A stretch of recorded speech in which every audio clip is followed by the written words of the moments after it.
Wanna know how to count vowels in a string in Java? Well, no worries. In this video, I'm going to show you an easy step-by-step guide on how you can do it. It's super simple and under a minute, so let's get straight to it.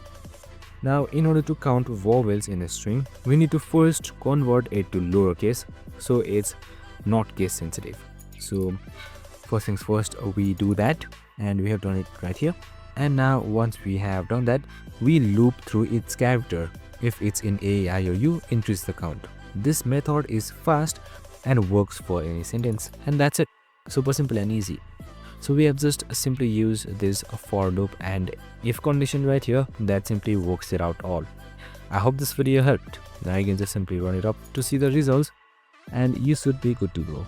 And right here you can see the vowel count is 2 under Hello Java. I hope this video helped. If it did, make sure to like, subscribe and tune in with us for more of these videos. See you in the next one.